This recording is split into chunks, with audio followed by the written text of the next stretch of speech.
안녕하십니까, 정희태입니다.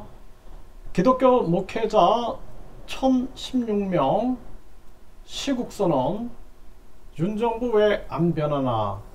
네, 지금 뭐 불교, 천주교, 또 기독교, 네, 개신교죠. 네, 이렇게 여기저기서 교수, 시민 단체들 계속 시국선언을 하고 있음에도 불구하고 윤정부가 변하질 않습니다. 듣질 않는 거죠. 이게 심각한 문제입니다. 나라가 굉장히 위기 속으로 흘러가고 있는 거예요. 불과 1년 만에 외교, 경제, 민생이 나락으로 떨어지고 있다. 지금이라도 국민 위한 정부 되길 바란다. 이렇게 얘기를 하고 있는 거예요.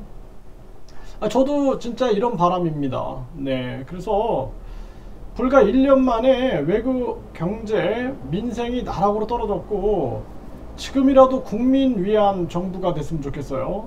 소수의 자기 지지자들한테 둘러싸여 가지고 올바른 판단을 못하고 있는 거죠. 자기들 마음대로 대통령실을 옮기면서 국민 예산을 막 써대고 뿐만 아니라 영빈관을 뭐 새로 짓는다 해갖고 국민 반발을 일으키고 계속해서 문제를 일으키는데도 깨닫지 못하는 거죠. 그래서 지금 아마 이 윤정부 그 주변 사람들은 다 좌파들이다, 이 좌파들이 움직인다, 이렇게 생각을 할 거예요. 저는 자유민주주의 시장경제 주의자고 뿐만 아니라 반공주의자입니다. 그래서 북한 공산당이나 중국 공산당에 우리가 맞서서 철저하게 우리 안보를 잘 지켜내야 된다. 국가보안법도 유지해야 한다. 거기에다가 더불어서 국제간첩제재법, 국제스파이단속법을 만들어야 된다. 이렇게 주장을 꾸준히 해왔던 사람인데, 처음에는 윤정부가 국민이 진정 주인인 세상, 이런 얘기를 하길래 잘하겠지 생각을 했는데 1년이 지나가면서 느낀 게 반성을 안 하는 정부구나, 이런 생각을 했어요. 반성을 안 하는 정부. 그래서 지금 이렇게 기독교 목사들까지 나서서 1016명이 이렇게 목소리를 높임에도 불구하고 국민들은 이대로 못 살겠다, 정말 이게 심각한 문제거든요. 이게 듣지를 않는 거예요. 더 큰 문제는 이게 참 안타까운 일이 아닐 수가 없습니다. 그래서 윤정부를 위해 기도했던 목사가 시국 선언에 참여한 이유, 네, 이게 참 가슴 아픈 일이 아닐 수가 없습니다. 불과 1년 만에 외교, 경제, 민생이 나락으로 떨어졌다. 네, 참 가슴 아픈 현실이 아닐 수가 없습니다.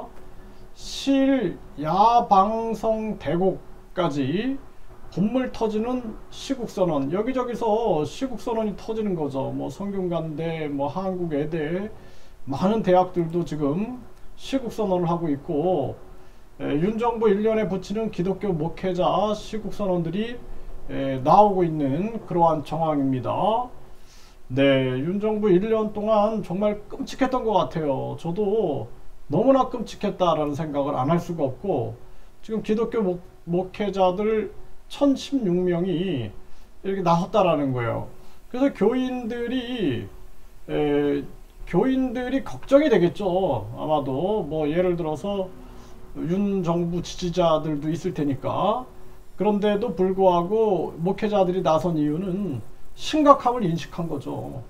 네, 유승민 의원도, 전 의원도 대통령 리스크가 너무 크다, 국힘 이대로 가면 총선 해보나 마나다, 이렇게 비판을 하고 있고, 대통령 리스크가 너무 크다라는 거죠. 이런 지도부로 총선 쉽지 않다. 뭐 지금 태용호라든지 김재원, 뭐 문제가 한두 가지가 아니죠. 심각한 상황입니다.